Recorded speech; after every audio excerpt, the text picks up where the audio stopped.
Hi friends, నమస్తే. నేను మీ నాగేశ్వర్ దేవులపల్లి. మీరు చూస్తున్నారు మన సేవ తెలుగు యూట్యూబ్ ఛానల్. ఫ్రెండ్స్, ఈరోజు మన వీడియో టాపిక్ వచ్చేసి చెక్ని ఏ విధంగా నింపాలి, ఎలాంటి అక్షర దోషం లేకుండా ఏ విధంగా నింపితే చెక్ అనేది వ్యాలిడిటీ ఉంటుంది అనే విషయాన్ని నేను మీకు చెప్పడం కోసం ఈ వీడియోని చేయడం జరుగుతుంది. ఇందులో ప్రతి స్టెప్ టు స్టెప్ అనేది చెక్లో ఏ విధంగా రాయాలి అనే క్లియర్ ఎక్స్ప్లెనేషన్ అనేది నేను మీకు ఇవ్వడం జరుగుతుంది. వీడియోని ఎక్కడా కూడా స్కిప్ చేయకుండా చివరి వరకు చూడండి.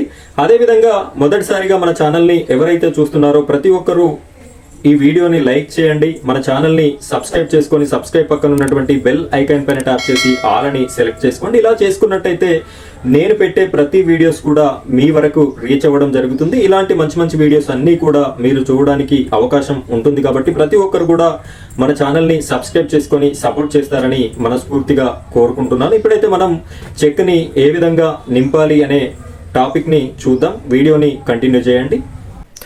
ఫ్రెండ్స్, ఇక్కడ మీరు చూడొచ్చు చెక్ అనేది ఈ విధంగా ఉంది. ఇది నా యొక్క చెక్ బుక్ నేను మీకు ఎక్స్ప్లెయిన్ చేయడం కోసం తీసుకొని చూపిస్తున్నాను. ఇక్కడ డేట్ అని చెప్పేసి ఉంది కదా, ఇక్కడ డబుల్ డిజిట్లో రాయాలి. ఈ రోజు డేట్ వచ్చేసి 19 కాబట్టి నేను 19 డేట్ అనేది వేశాను.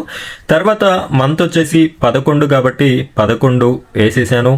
ఇయర్ వచ్చేసి 2024 కాబట్టి 24 అనేది ఈ విధంగా డేట్ వేసుకోవాలి. నెక్స్ట్ వచ్చేసి మీరు ఎంత అమౌంట్ని చెక్ రాసి ఇవ్వాలి అనుకుంటున్నారు అనేది ఇక్కడ మెన్షన్ చేయాలి. నేను 2 lakhs అనుకుంటున్నాను. సో ఈ విధంగా ఇక్కడ అమౌంట్ అనేది మీరు మెన్షన్ చేయాల్సి ఉంటుంది.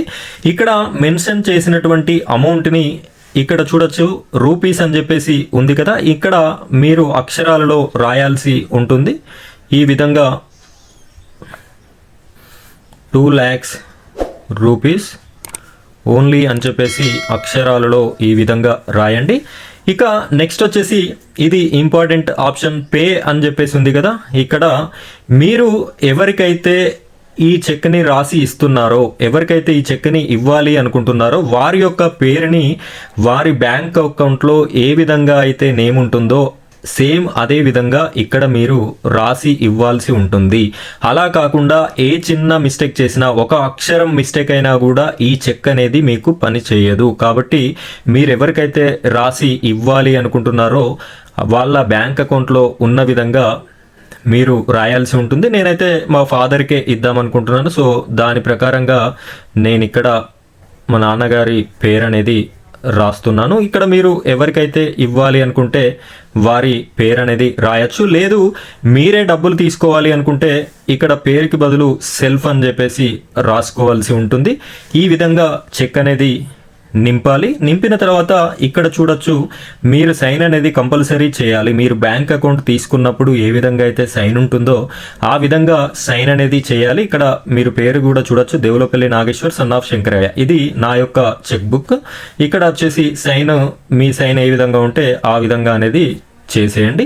ఇలా చేసినటువంటి చెక్ని మీరు ఎవరికైనా కూడా ఇవ్వచ్చు. ఇది వ్యాలిడేషన్లో ఉంటుంది. ఇలా కాకుండా వేరే రకంగా మిస్టేక్స్ రాసినట్టయితే ఆ చెక్ అనేది పని చేయదు. ఇది ఫ్రెండ్స్ ఇవాల్టి వీడియో. ఈ వీడియో మీకు నచ్చిందని అనుకుంటున్నాను. వీడియో నచ్చినట్టయితే ఈ వీడియోని లైక్ చేయండి, షేర్ చేయండి. అదేవిధంగా మన ఛానల్ని సబ్స్క్రైబ్ చేసుకోండి. Thank you friends, thank you very much.